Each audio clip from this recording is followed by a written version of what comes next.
Welcome to the Loving This podcast. My name is Michael Gungor. This is a series of podcasts on Magnificat, my new album. And if you're just joining us, I'm so happy you're here.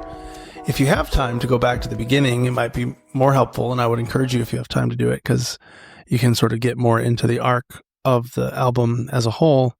But regardless of whether you do that or you're just here for this episode, I'm so glad you're here. My hope for these episodes in this series is that they're not just companion pieces to the album, but that they can actually be their own thing. They're sort of their own portals into presence. And that's what the whole album is about anyway. So today's song is Smokeless Fire, and I'm excited to get into this one. It's one of my favorites on the album.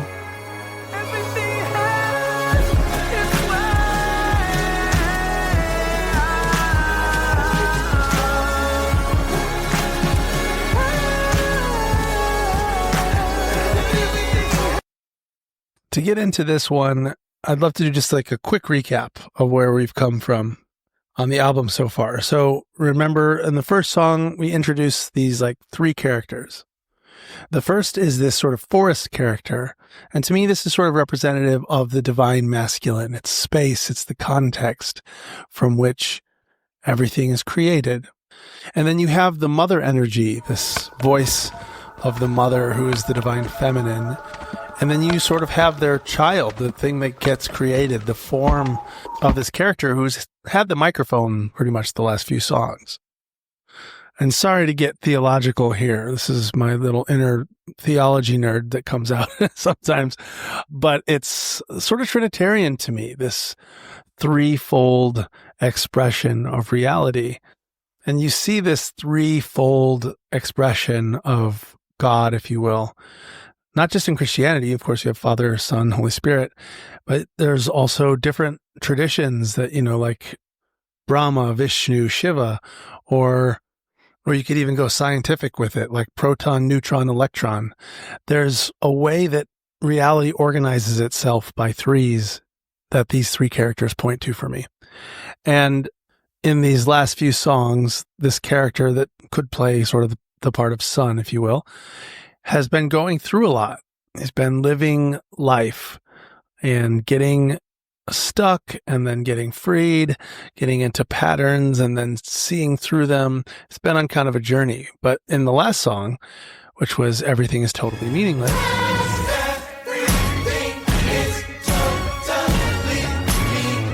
there's like a breakthrough that happens with the character where he discovers his divine child nature inside, this just innocent, present, loving awareness. And this frees this character to play beyond the boundaries of what he thought he was. Which brings us to Smokeless Fire. And now this character has become a channel for the very voice of the creator. What would I like to make? A warble, a god, a cake, a marigold mongoose, a purple plaid sky moose. What would I like to make? So at the end of Totally Meaningless, the last line is, make it mean something. And so then here we're left with the question, well, what would I like to make? Musically, I like in that first verse kind of how sparse it is. For me, that kind of paints this picture of possibility, this empty possibility for anything to really take shape. In fact, the way that these notes just kind of appear, I like that they're not even appearing in full chords, but just sort of just potentially ambiguous notes. Here, I'll show you what I mean. So like those first notes, dun, dun, dun, dun, that could have been da, da, da, da. It could have been da, da, and it could have been any number of things. And then even the melody by itself doesn't totally give away like the harmony, like what would I like to make? Could have been, what would I like to make? Could have been, what would I like to make? Again, any number of things, but together with just these few notes and the melody, they start kind of putting together a harmonic structure. And I like that. I like removing as much as I can from the beginning. And you can kind of let your mind start filling in the pieces a little bit. That's kind of like this creative process that's happening. There's this blank canvas and the little outlines start being made and something starts coming together. How would I like to play? What would you like to say? Hey. Have we had enough war yet? Have we shopped enough stores yet? How would you like to play? Musically, I also wanted it to be just pretty bare bones feeling and kind of unaffected. Like it's just an electric guitar that's mic'd, which is a weird thing to do, like not plugged in, just like miking the actual strings of the electric guitar and then playing percussion just on my lap through the microphone, just banging on my legs. So it's kind of just, very scaled back. And then lyrically in this section, again, we're kind of hearing from God. We're hearing from the voice of the Creator with this blank canvas that's been left after the last song. And it reminds me of this Alan Watts talk that was a pretty famous talk where he was talking about, imagine that you could dream any life that you wanted. Like imagine you're God basically, and you have the ability to dream whatever you want for eternity. He said for a long time, you'd probably dream of all the pleasures, all, everything you've ever wanted, all the best food and love and adventure, sex, beauty. He said eventually, after a long time, you might get a little bored of just the same old thing every time. And maybe you'd actually start craving risk or surprise or the unknown. And after a long time of even that, he said, maybe you dream yourself so deeply into the stories that you're creating that you'd be willing to forget for a while that you were even dreaming at all. Maybe you'd be willing to forget that you are God and just get lost in the adventure of the dream. And that's the energy of the song Smokeless Fire, this divine play of being able to make anything and everything, including this exact life. So then there's this distorted bass that comes in.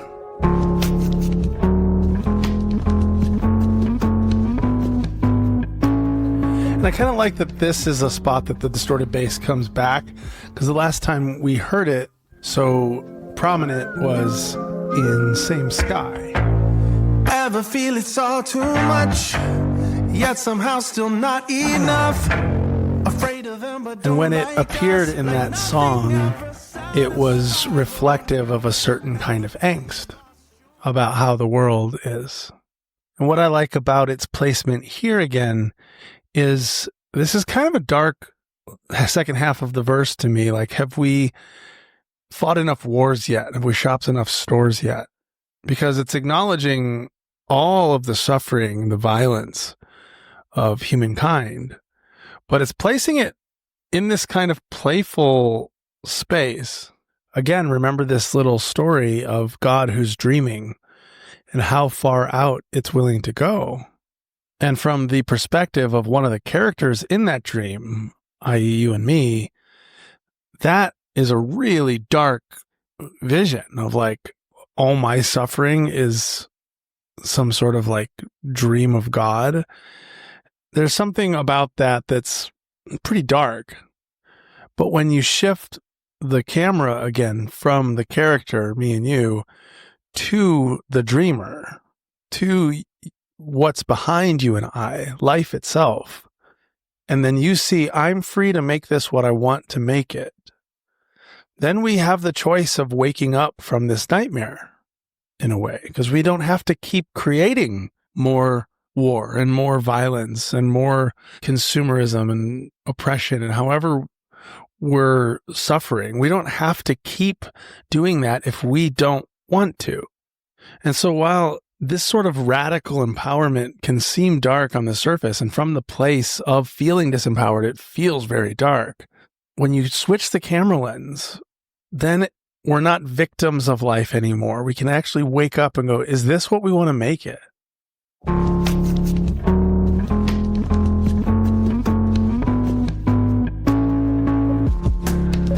Okay, let's talk about this little musical figure for a second that the bass is doing.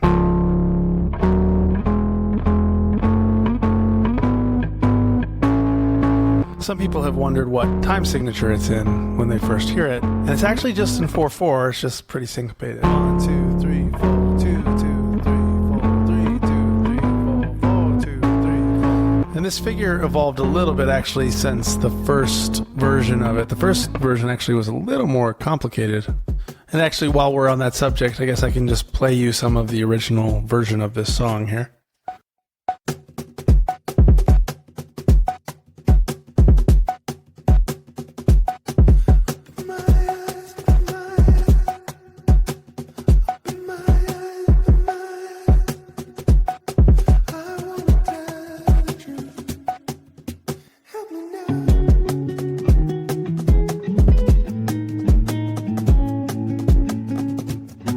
The chorus of this original demo ended up becoming sort of the second verse of the new version.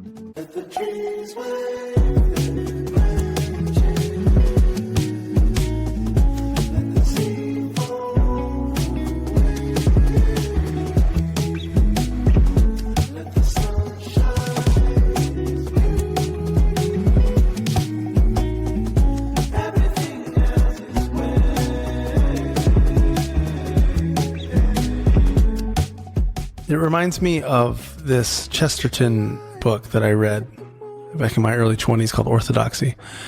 And he's talking about how God might say, do it again every morning, where every sunrise becomes like this encore. I really like that image because I think there's something about the standard sort of mythical framework that we see things through in the West that really reduces reality to this sort of dead set of atoms bouncing around. And we see something like a sunrise and we tend to think, well, yes, that's how it works. That's just the laws of physics. And that's us like we're twirling our mustache in that, you know. That's what I'm imagining there. But we just dissect it to death, right? We think that we understand something because we figured out extra words. So we wonder something like, how does electricity work? And somebody says, well, there's these tiny particles called electrons, and they move through a conductor. And then the power source pushes the electrons along the conductor. And we're like, yeah, see, it makes sense. It's electrons. That's a fancy word. That's a science word. So that's what it is. But then if you go like, and what is an electron exactly? Well, then we better get out our mustache wax and really start twirling. Because now we got to, let me tell you, I almost going Santa Claus there. A subatomic particle is what an electron is. It's a fundamental part of an atom. Let me tell you about it. It has a negative charge. And then you ask, what is a charge?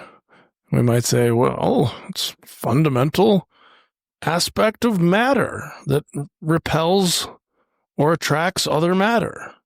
Okay, so what is matter? What is an electron? What is any of it? If you keep asking questions like this, you just quickly get to a place where it doesn't even make any sense. You're just like, I don't know. It's fundamental, I guess. It's just what things are.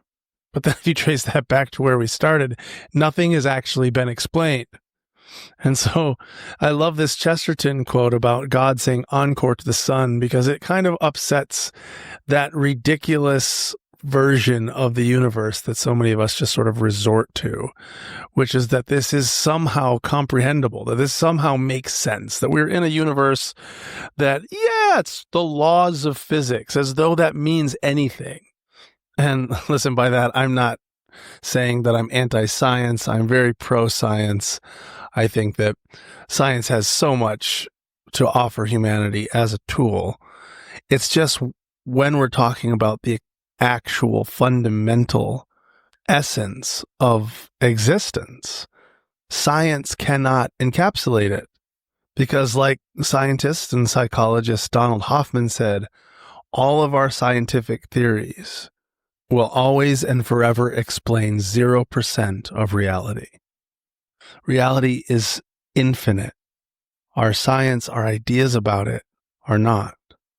And when we see this, we can see that there's no reason that a purple plaid sky moose is actually more magical than a brown-haired earth moose, like glued with gravity to this rock that's hurling through space around a giant plasma ball. Like, what? This is all absurd and wonderful.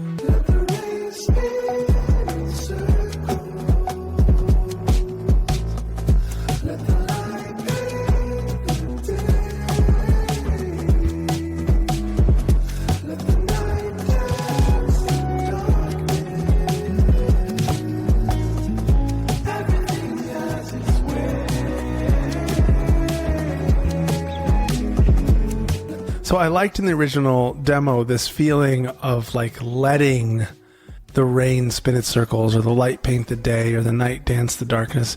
Really just, normal things. Letting light play with dark and rain do all the show that it does with every rainstorm. To me, that was, again, reminiscent of that sort of like encore from God saying, let the sun rise again. Like, look at this. It's amazing. And so that initial blank canvas becomes, this is what I want to make. Like, look at this earth. Look at creation. It's magnificent. It couldn't be any more magical. In fact, it's so magical and mysterious that even thinking of it as an it sort of ruins it, because it turns it into a noun. It takes this whole infinite flow, this whole universal symphony, and turns it into some sort of object in the mind, gives it a name, turns it into a noun. So there's this invitation to let everything have its way, not to try to control it, not to try to hold it, but to let it be as dynamic and alive as it is. Let it have its way, like let this thing breathe and evolve and move and flow. Let's make the branches wave. Hear other people pray. Galaxies forming, temperatures warming. We could try being brave. Let the sky spill with rain. Let the light paint the day.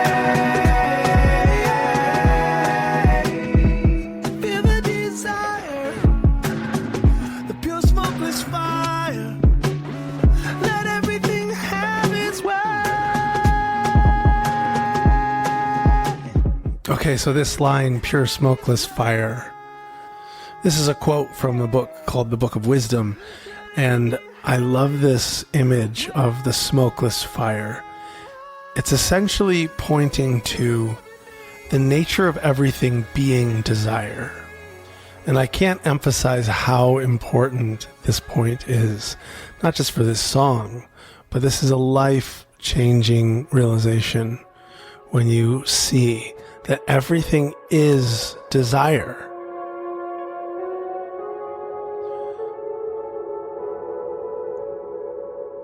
And I know this may sound funny to Western ears, but if you would just hear this out for a second. Think about how everything moves. Think about how there isn't any actual such thing as a noun. Nothing in the universe is static. Have you ever heard of that fact about glass, that it's always slowly running down? It's too slow for us to perceive it with our sense of time, but it's always running. And that's how everything is. There's nothing that's actually fully static. There aren't any actual nouns. Nouns are a figure of speech, a way that we can talk about reality in a way that makes some sense to be able to communicate to each other. because otherwise it's completely nonsensical. So we have to invent sense. We have to invent nouns.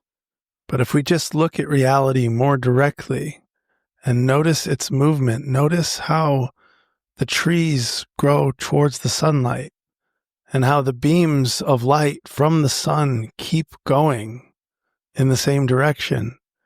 If we notice how the earth keeps spinning and how our bodies keep breathing and how negative charges are attracted to positive charges, the whole thing has this sort of hum to it, this sort of, desire.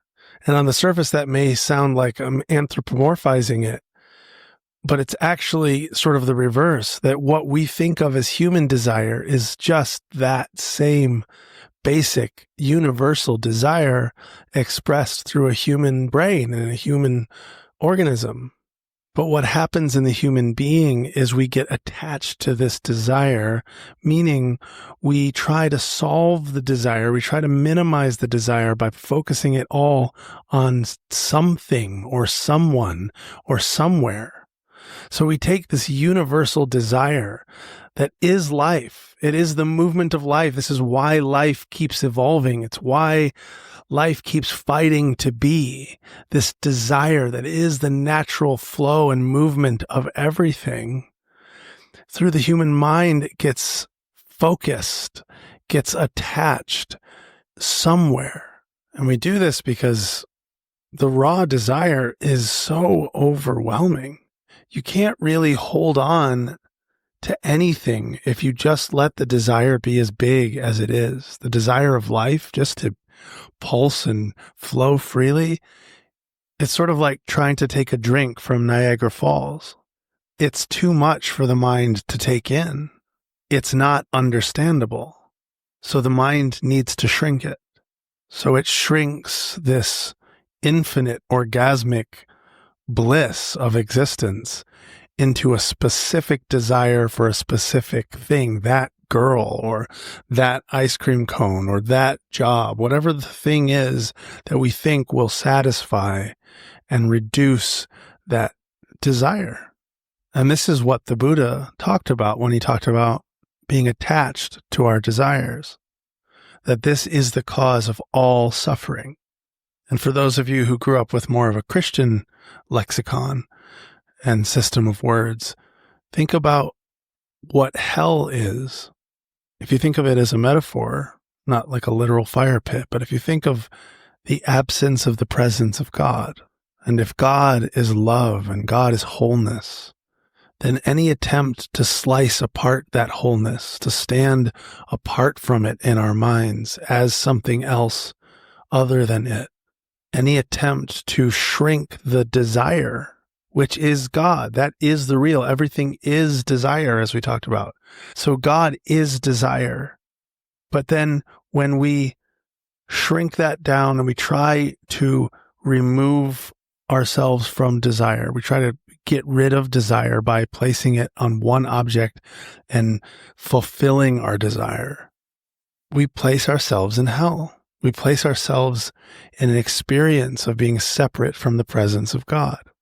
This is the root of suffering. This is the root of all war. It's the root of all of our bigotry and all of our division. It's the root of the disease of the human mind. The symptoms of this disease come in all sorts of shapes, but it always has this sort of flavor of no, not this, something else. I got to find something that's going to stop the desire. I got to get away from this all-consuming desire. But the all-consuming desire is life. It's God. It's you. And so the pure smokeless fire is when the mind no longer identifies as a me that needs something outside of itself to be complete. It's no longer seeking satisfaction through circumstance. It's no longer seeking to quell desire by satisfying it in that person or in that experience or in that thing, but it instead allows the fire to burn completely without object. So smokeless. It's not burning anything. It's just the fire itself. It's just the flow itself. And this is the creative force of the universe.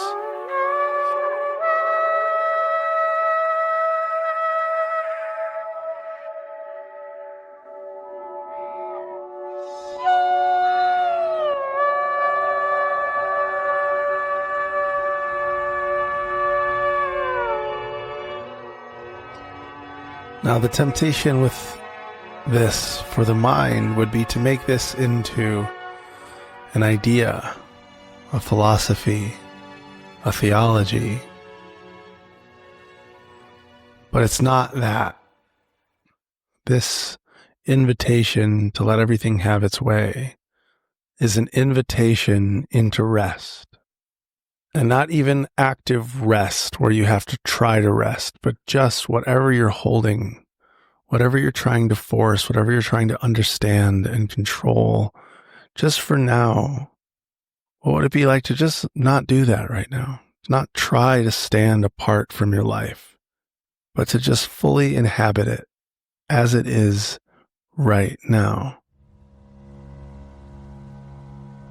That's what this song is inviting us into. When I listen to that part, let everything have its way, for me it feels very much like the completion, the fullness of what I was always looking for when I grew up in church and was singing worship music and like trying to worship God with music. When I would have these moments of true worship in those days, it felt sort of like this. It was like a letting go. It was a surrender into the mystery.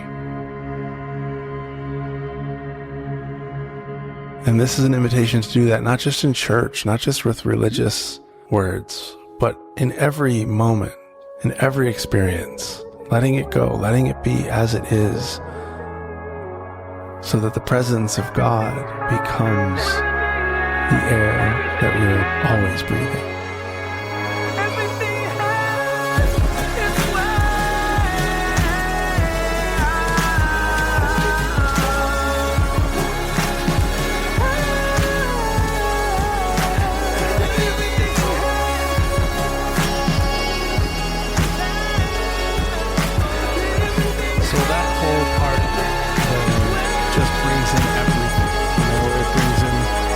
Instruments and all the synths and guitars and voices, everything's just fully going.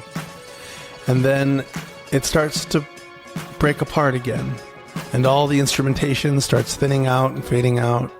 We start moving back to that more simple place, towards that blank canvas again. And then it moves into what I think might be one of my absolute favorite parts of the whole album. I know what I'd like to make, a small fragile heart that breaks. It feels all the suffering, makes it an offering, burdens becoming praise. What I love about this part is the shift from wanting to create something else to wanting to create this, and noticing that what I want to create is precisely this. And the I in that sentence is back to God. It's back to the fundamental love of my being. If you remember at the beginning of the song, the question was, what would I like to make? And by the end, God basically says, I want to make this. I want to make humanity. I want to become human. A small, fragile heart that breaks, that feels all the suffering, makes it an offering, burdens becoming praise. And again, we're back at kind of a Trinitarian movement here. From, if it's just the forest and mother, it's just this amorphous oneness. But the nature of love, and this is going to sound very Christian, and I think it is actually very Christ-like. The nature of love incarnates. The Word becomes flesh. God becomes human. That is the gospel. It is this willingness of God to be human. And as a kid, I was taught that as a historical story, that that's something that just happened in the past with Jesus. But now I can see that that's not just a past story, it's a current reality, that the Christ is alive in the body of Christ, which is me and you and everything that is, every form. When the divine sees itself, or in other words, when the flow of life lets itself be completely as it is, when not my will but thine be done becomes completely embodied, this body becomes a vessel for spirit, and every single aspect of it can be seen as holy, as divine, even the pain, the willingness to take on the pain of mortality, of leaving, if you will, the safety of the oneness blob into specificity. This is Christ energy. This is Bodhisattva energy. This is salvation. Salvation is not getting to go somewhere else someday. Salvation is realizing that you're already in heaven now. And even though you're present to and engaged with this body and this mind in this moment, you're not limited by it. You're not completely identified with it. It's just the vessel in which God gets to experience herself right now. And this noticing is what allows God to consciously become human, and for the human to consciously surrender back into God. And here's the movement of the Trinitarian love. And again, this is not intended to be a theology. It's not intended to be a belief system. It's an invitation to let go and just be. And that's the invitation of this song. It's the invitation of this podcast. And really all my work at this point is just this one invitation into loving this. So I'm so grateful that you're here. Thanks for listening to this. I'm going to leave you with playing the song in its entirety. And I hope as you listen to it that it catches you up into the heaven that is already here, that is already now, that is this embodied existence that you're experiencing just as it's happening right now. Thanks to the patrons. Thanks to everybody who makes this possible for me to do this kind of work. I love it, and I love you. And I hope to see you next week. Thanks for listening.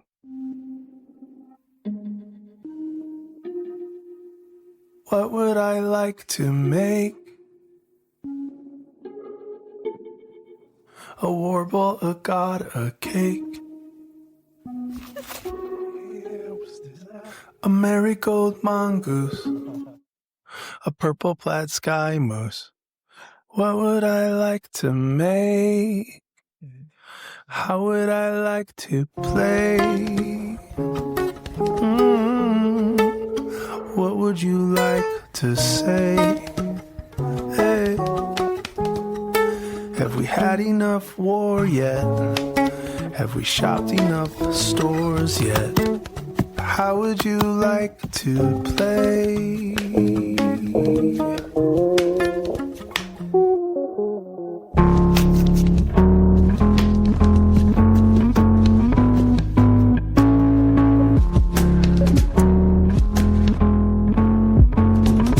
Let's make the branches wave and hear other people pray.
know what I'd like to make. A small fragile heart that breaks. It feels all the suffering, makes it an offering. Burdens becoming praise.